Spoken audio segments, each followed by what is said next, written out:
ಯಾವಾಗಿಂದ ಕರೆ ಮಾಡ್ತಿದ್ದೆ? 6 ತಿಂಗಳಿಂದ ನನಗೆ ಕರೆ ಮಾಡ್ತದೆ ಸಿಕ್ಕಿಲ್ಲ. ನೀನು 6 ತಿಂಗಳಿಂದ ನನಗೆ ಮಾಡ್ತದೆ ಸಿಕ್ಕಿಲ್ಲ ಅಂದರೆ ನಿನ್ನ ಕರ್ಮ ಅಷ್ಟೇ. ನಿನ್ನ ಕರ್ಮ. ನಾನು ನೋಡಿದವಾಗಲೇ 10,000 ಮೆಸೇಜ್ ಇದೆ. ನಾ ಯಾರು ಅಂತ ನೋಡಲಿ, 10,000 ಮೆಸೇಜ್ ಇದೆ, ತೋರಿಸಿದೆ. ಆದರೆ ಒಂದು ವಿಚಾರದಲ್ಲಿ ರಾಯರ್ನ ಏನು ಮಾಡ್ತಾರೆ? ಮೊನ್ನೆ ಒಂದು ತಾಯಿ ಫೋನ್ ಮಾಡಿದ್ರು, 4,800 ಸಲ ಫೋನ್ ಮಾಡಿದಾಳೆ ಆ ತಾಯಿ. ಸ್ಕ್ರೀನ್ಶಾಟ್ ಕಳಿಸಿದ್ರು. ನನಗೆ ಬೇಜಾರಾಯಿತು. ಯಾಕಮ್ಮ ನನ್ನ ಕರ್ಮ ಕಳೆದೋಗಿಲ್ವಪ್ಪ, ಏನಾಯಿತು ಅಂತ ಕೇಳಿದೆ. ನಾನು 4,800 ಸಲ ಫೋನ್ ಮಾಡಿದ್ದೀನಿ. ನನ್ನ ಸಂತಾನ ಭಾಗ್ಯಕ್ಕೆ ನನಗೆ ಅನುಗ್ರಹ ಮಾಡು, ನೀನು ಎಲ್ಲರಿಗೂ ಪವಾಡ ಮಾಡ್ತೀಯ, ನನಗೂ ಪವಾಡ ಮಾಡು ಅಂತ ಕೇಳಿದ್ರು. 8 ವರ್ಷ ಐತೆ ಮಕ್ಕಳಾಗಿದ್ದಿಲ್ಲ ಆ ತಾಯಿಗೆ. 8 ವರ್ಷ ಆಗಿದೆ ಮಕ್ಕಳಾಗಿದ್ದಿಲ್ಲ ಆ ತಾಯಿಗೆ. ನನಗೆ ಫೋನ್ ಮಾಡಿದ್ರು, ಲೈನ್ ಸಿಕ್ತು. ನನಗೆ ಒಬ್ಬರು ಗುರುಗಳು ಫೋನ್ ಮಾಡಿದರು, ಕಟ್ ಮಾಡಿಬಿಟ್ಟೆ ಆ ತಾಯಿದು. ಮತ್ತೆ ರಿಟರ್ನ್ ನೋಡ್ತೀನಿ, ನಂಬರ್ ಆಲ್ರೆಡಿ ಒಂದು 500 ನಂಬರ್ ಬಂದಿದೆ. ಆ ನಂಬರ್ ಹುಡುಕಕ್ಕೆ ಗೊತ್ತಾಗಲಿಲ್ಲ, ಆ ನಂಬರೇ ಗೊತ್ತಾಗಲಿಲ್ಲ. ಮತ್ತೆ ರಿಟರ್ನ್ ಆ ತಾಯಿಗೆ ಮಾಡ್ತಾರೆ ಮತ್ತೆ ರಿಟರ್ನು 4,800 ಅಂದರೆ 3,800 ಸಿಕ್ಕಿತ್ತು. ಮತ್ತೆ 4,400 ನಂಬರ್ ಸಿಕ್ತು.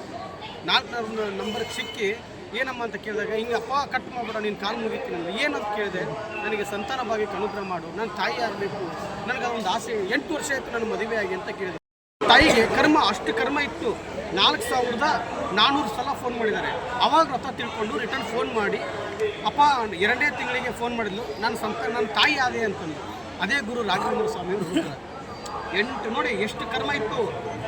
1.5 ವರ್ಷ ಆಯಿತು ಕಾಯ್ತಾ ಇದ್ದು, 1.5 ವರ್ಷದಿಂದ ಸಿಕ್ಕಿಲ್ಲ. ಆಮೇಲೆ ಸಿಕ್ತು ನಂಬರು, ಸಿಕ್ಕಿ ನನ್ನ ತಾಯಿ ಆದೆ ಅಂತಂದು. ಅದು ಎಷ್ಟು ಆನಂದ. ರಾಯರು ನೀವು ಮಗುವಾಗಿ ಕರೆದರೆ ಮಗುವಾಗಿ ಬರ್ತಾರೆ, ಅಣ್ಣನಾಗಿ ಕರೆದರೆ ಅಣ್ಣನಾಗಿ, ತಮ್ಮನಾಗಿ ಕರೆದರೆ ತಮ್ಮನಾಗಿ, ಸ್ನೇಹಿತನಾಗಿ ಕರೆದರೆ ಸ್ನೇಹಿತನಾಗಿ ಬರ್ತಾರೆ. ರಾಯರ ಮೇಲೆ ಒಟ್ಟಿನಲ್ಲಿ ನಂಬಿಕೆ ಇರಬೇಕು. ರಾಯರನ್ನ ನಂಬಿ ಕೆಟ್ಟವರು ಯಾರೂ ಇಲ್ಲ. ರಾಯರನ್ನ ನಂಬಿ ಲಕ್ಷಾಂತರ ಜನರು ಬದುಕನ್ನೇ ಬದಲಾಯಿಸಿದಂಥ ಮಹಾನ್ ಗುರುಗಳು ಗುರು ರಾಘವೇಂದ್ರ ಸ್ವಾಮಿಯವರು. ಇನ್ನೊಬ್ಬರು ತಲೆ ಹಿಡಿಬೇಡಿ, ಇನ್ನೊಬ್ಬರು ತಲೆ ಹೊಡಿಬೇಡಿ. ರಾಯರನ್ನ ನಾನು ಏನು ಹೇಳ್ಕೊಡ್ತಾ ಇದ್ದೀನಿ, ಕರೆಕ್ಟಾಗಿ ಪೂಜೆ ಮಾಡಿ.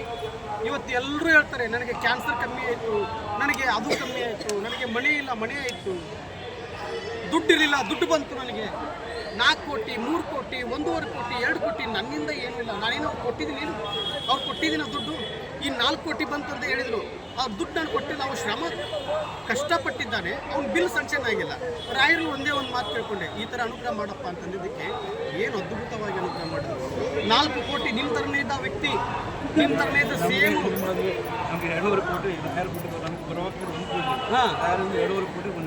ಅದೇ ಹೇಳ್ತಿರೋದು, ರಾಯರ ಮೇಲೆ ನಂಬಿಕೆ ಇರಬೇಕು ಅಷ್ಟೇ. ನಾನು ಕೇಳೋದು ಒಂದೇ, ರಾಯರನ್ನ ನಂಬಿ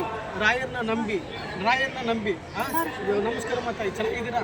ಅದಕ್ಕೆ ರಾಯರನ್ನ ಭಕ್ತಿಯಿಂದ ಪೂಜೆ ಮಾಡಿದ್ರೆ ಸಾಕು, ಖಂಡಿತ ಅನುಗ್ರಹ ಮಾಡ್ತಾರೆ. ಆಯ್ತಾ? ಜಾತಿ ಕೇಳಿಲ್ಲ, ನೀನು ಯಾವ ಜಾತಿಯವನು, ನೀನು ಹಿಂದೂನೋ, ನೀನು ಕ್ರಿಶ್ಚಿಯನೋ, ನೀನು ಮುಸಲ್ಮಾನೋ, ನೀನು ಯಾವ ಜಾತಿಯವನು, ಜಾತಿ ಬೇಡ ರಾಯರಿಗೆ ಭಕ್ತಿ ಬೇಕು. ಭಕ್ತಿಯಿಂದ ಪೂಜೆ ಮಾಡಿ. ಇವತ್ತೆಲ್ಲರಿಗೂ ಅನುಗ್ರಹ ಆಗ್ತಾ ಇದೆ ಅಂದರೆ ಅದು ಯಾರಿಂದ? ರಾಯರಿಂದ. ಇವತ್ತಿಗೂ ಬೃಂದಾವನದಲ್ಲಿ ಕುಳಿತುಕೊಂಡು ಪ್ರತಿಯೊಬ್ಬರಿಗೂ ನೀವು ನನ್ನ ಭಕ್ತರು ಅಂತ ಇಲ್ಲ, ನೀವೇ ನನ್ನ ಮಕ್ಕಳು ಅಂತ ಹೇಳ್ತಾ ಇದ್ದಾರೆ ರಾಯರು. ನೀವು ಭಕ್ತರಲ್ಲ, ನೀವು ನನ್ನ ಮಕ್ಕಳು. ಸಂತಾನ ಬಗ್ಗೆ ಏನದು 8 ವರ್ಷ ನಾನು ನೋಡಿ, 20 ವರ್ಷ ಮಕ್ಕಳಾಗಿಲ್ಲ, ಅವ್ರು ಕೂಡ ಅನುಗ್ರಹ ಆಗಿದೆ. ನಾನು ಏನು ಹೇಳ್ತಾ ಇದ್ದೀನಿ, ನನಗೆ ಕನಸಿನಲ್ಲಿ ಬಂದು ಏನೋ ಒಂದು ಸೂಚನೆ ಕೊಟ್ಟಿದ್ದಾರೆ, ಅದನ್ನು ನಿಮ್ಗೆ ತಿಳಿಸ್ಕೊಡ್ತಾ ಇದ್ದೀನಿ. ಅದು ಸರ್ಚ್ ಮಾಡಿ ವಿಡಿಯೋ ಕೆಳಗಡೆ ನೋಡ್ತಾ ಇರಿ.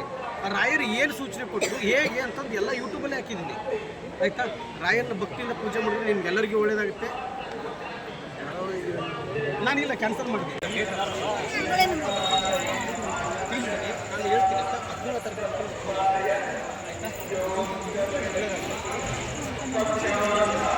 ತಾರೀಕು ಕರ್ಕೋತೀನಿ, ಸನ್ನಿಧಿ ಕರ್ಕೊ.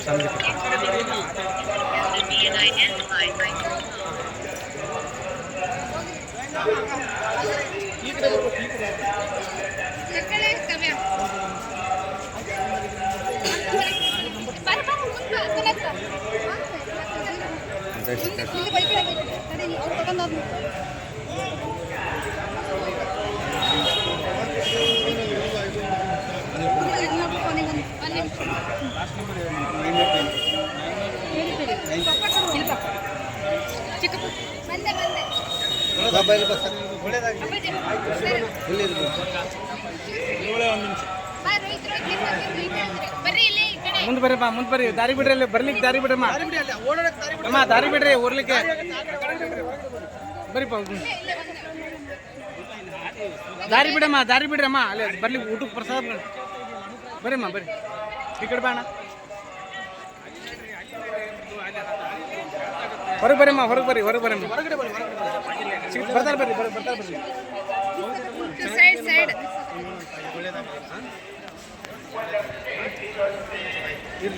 ಭಕ್ತಿಯಿಂದ ಪೂಜೆ ಮಾಡಿ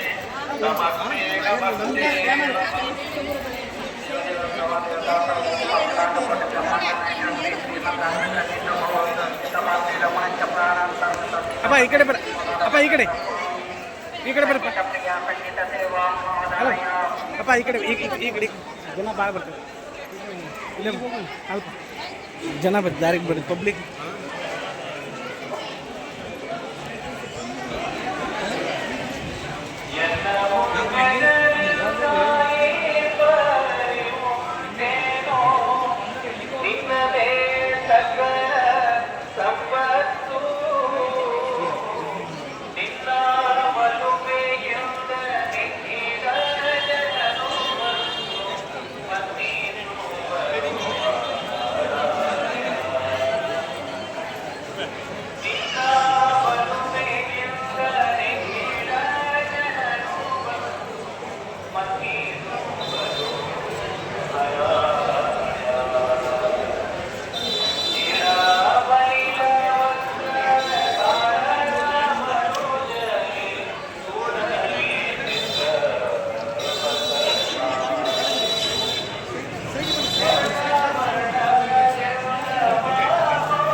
ಚೆನ್ನಾಗಿ ಕೊಡ್ತೀವಿ ಅಂಕಲ್ ಕೊಡ್ತೀವಿ ಸೈಡ್ ಬರೋಣ ಸೈಡ್ ಬರ್ರಮ್ಮ ಸೈಡ್ ಬರ್ರಿ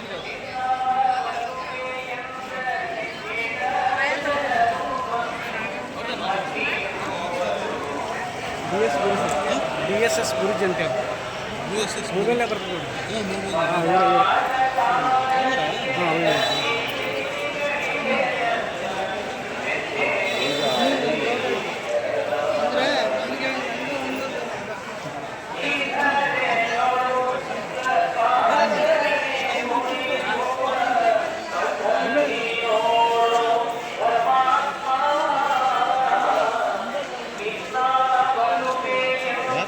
DSS ಗುರುಜಿ ಅಂತ ಹೇಳಿ ಮೊಬೈಲೇ ಬರ್ತೈತಲ್ಲ ಇವ್ರೆ ಕೇಳ್ಬೋದಾ ಇವತ್ತು 20 ತಾರೀಕು ಮಟ್ಟ ಹೇಳಂಗಿಲ್ಲ ಸರ್ ಫಾರಿನ್ ಹೊಂಟ್ರಿ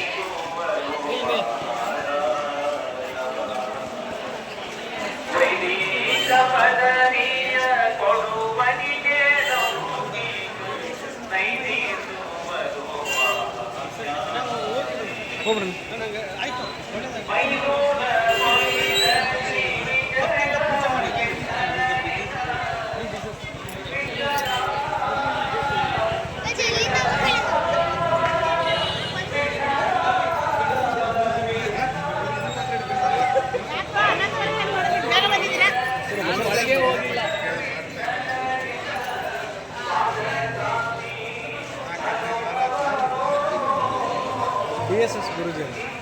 DSS ಗುರುಜಿ ಮೊಬೈಲೇ ಬರ್ತಾರಲ್ಲ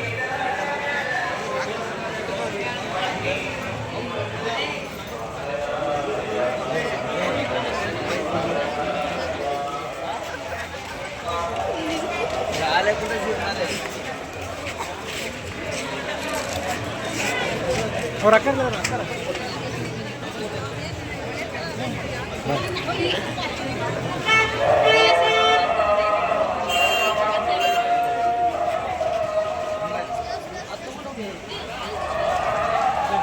ಆಫ್ ಮಾಡಿ ಸಾಕು